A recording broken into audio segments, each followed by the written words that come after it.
接下来，各位观众朋友，大家好，欢迎您收看藏人行政中央电视台本周西藏华语新闻节目，我是主持人卓玛。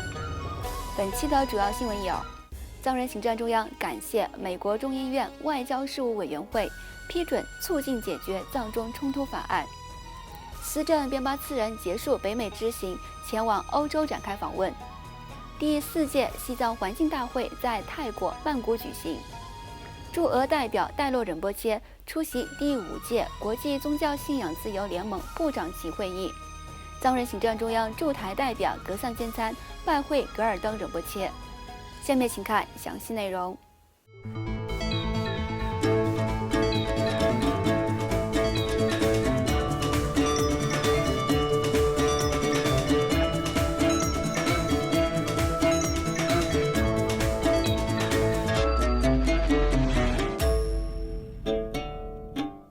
美国众议院外交事务委员会于11月29号举行听证会，一致批准了由两党共同提出的促进解决藏中冲突法案。藏人行政中央对此表达欢迎和感谢。由众议院外交事务委员会批准的这项法案是由马萨诸塞州民主党众议员吉姆·麦戈文、德克萨斯州共和党参议员迈克尔·麦考尔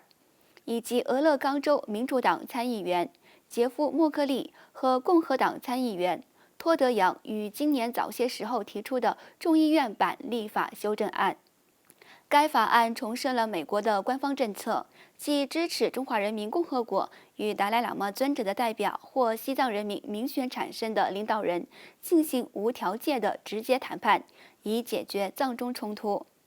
该法案驳斥了中华人民共和国有关西藏自古以来就是中国的一部分的说法，认为这与历史事实不符，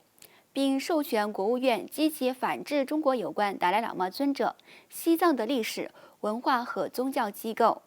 包括西藏自治区的虚假讯息。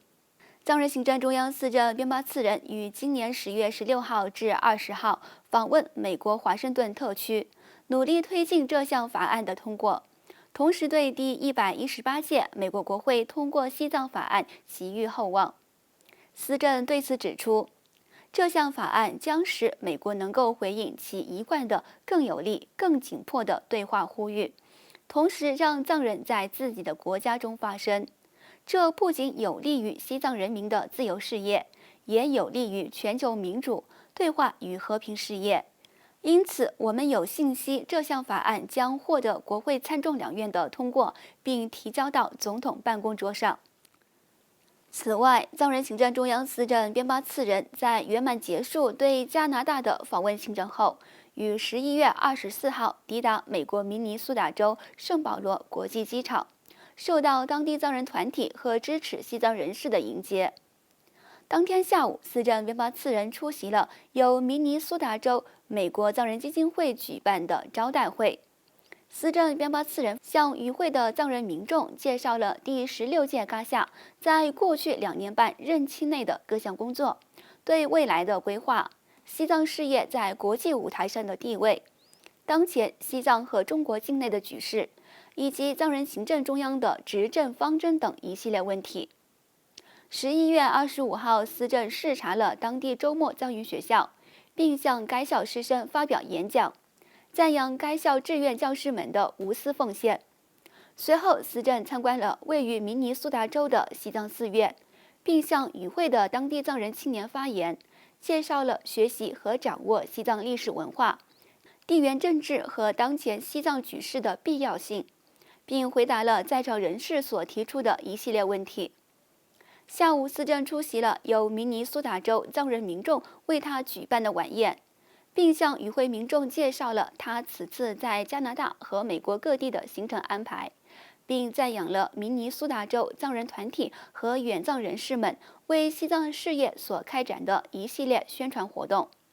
在结束对加拿大和美国的访问行程后，司政于11月27号抵达西班牙巴塞罗那机场，受到西藏人民议会欧洲区议员图丹汪钦和藏人行政中央驻布鲁塞尔代表仁增屈征根康以及当地藏人民众的迎接。当天下午，司政边巴次仁会见了该地区的藏人民众，并与他们进行交流，介绍了他此次在加拿大和北美地区与众多国会议员和支持西藏人士进行会晤，以及今年10月份对墨西哥、哥伦比亚和哥斯达黎加等南美国家的首次访问，并指出这次访问有助于这些国家和地区的民众认识西藏，建立支持，加强推动西藏自由事业。11月29号，司政对奥地利首都维也纳展开了访问。当天，司政接受了标准报国际部和亚洲政治部和奥地利广播集团记者萨兰什·塞基尔达的专访。下午，司政编发次人与奥地利拯救西藏组织主席马德里·彼得罗维奇先生、前主席阿马奇·莫尔齐尔曼及其成员卡莱特纳尔等西藏支持团体的代表进行了会面和交流，并对他们长期以来对西藏自由事业所给予的支持表达了感谢。当天晚间，司政向维也纳藏人社区的民众发表讲话，介绍了达赖喇嘛尊者的愿景、藏人行政中央的执政政策和嘎夏的优先事项，以及当前西藏境内的紧张局势和恶劣的人权状况。司政呼吁与会的藏人青年们认真了解西藏的历史，不受周围环境的影响，学习和掌握西藏的历史和文化。维也纳藏人自愿游说小组的成员在活动上向司政汇报了当前和未来该组织的宣传西藏活动计划。结束在维也纳的访问行程后，司政编发次人启程前往法国展开访问。另外，藏人行政中央外交与新闻部下属的西藏政策研究中心于11月26号在泰国曼谷举办了第4届西藏环境大会。今年的主题为西藏亚洲水塔迈向全球的共同利益。藏人行政中央驻日本办事处代表次汪加布阿若亚博士主持了会议开幕式。来自东南亚的数十名环境专家和研究人员参加了此次为期2天的会议。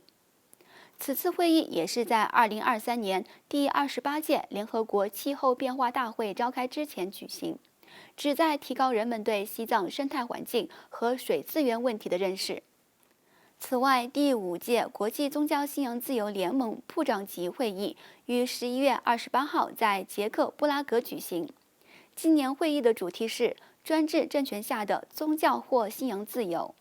藏人行政中央驻俄罗斯、蒙古以及独联体国家代表戴洛仁波切受邀出席会议，并在第1场会议上发表题为“出于政治目的滥用宗教和增强复原力”的演讲，着重谈到了藏传佛教在亚洲的影响，以及中国对藏传佛教徒的镇压政策。戴洛仁波切强调，国际社会必须向中国施压，使其停止干涉达赖喇嘛尊者的转世问题。他还进一步指出，为了实现西藏、尼泊尔、不丹、蒙古、俄罗斯、印度等喜马拉雅地区以及全球的和平与稳定，国际社会应该积极支持达赖喇嘛尊者有关西藏与世界和平的愿景和计划，包括捷克共和国外交部长扬·利帕夫斯基、英国首相的宗教或信仰自由特使、国际宗教自由或信仰联盟主席、英国议会议员菲尔利·布鲁斯，以及联合国宗教或信仰自由问题特别报告员纳奇拉·加内亚等多位重要领导人出席了会议。与此同时，戴洛仁波切还于11月29号参加了国际声援西藏运动与捷克支持西藏团体联合举办的主题为达赖喇嘛尊者的愿景、亚洲和世界的前进道路周边会议。美国西藏问题特别协调员乌兹拉·泽雅女士和荷兰王国宗教信仰自由特使比什图尔使参加了会议。请继续收看今天的最后一则消息。藏人行政中央驻台湾办事处代表格桑坚参和工作人员于11月25号在台北拜会了访问台湾的藏人行政中央宗教与文化部前部长格尔登仁波切。代表格桑坚参在拜会期间向格尔登仁波切介绍了办事处的最新工作情况，受到格尔登仁波切的肯定与赞扬。随后，代表邀请格尔登仁波切作为首席嘉宾，参与他们即将于12月10号国际人权日当天举行的感恩晚宴，庆祝西藏精神领袖第14世达赖喇嘛尊者荣获诺贝尔和平奖34周年，以及藏人行政中央驻台湾办事处成立25周年纪念日。当天晚些时候，驻台办事处代表还参加了由台湾国家人权委员会举办的人权街展，宣传西藏自由运动，提高民众对西藏问题的认识。博览会期间还展出了由驻台办事处下属的雪域出版社出版的有关西藏历史文化的书籍。台湾国会西藏连线会长、立委林长佐及一批台湾青年参观了西藏展位。而代表格桑坚参在博览会期间举行的座谈会上，向在场民众介绍了西藏一词的定义及其涵盖的领域。由于中共日前再次发布新时代党的治藏方略的实践及其历史性成就白皮书，以及用拼音西藏来代替所有的英文名称 Tibet。对此，代表格桑坚参指出，中共近年来对西藏所实施的政策，企图以彻底消灭西藏文化和语言以及民族身份认同为目标。观众朋友，以上就是今天节目的全部内容。欲了解更多有关西藏境内外的讯息，请登录屏幕下方的网址。感谢你的收看，我们下期节目再会。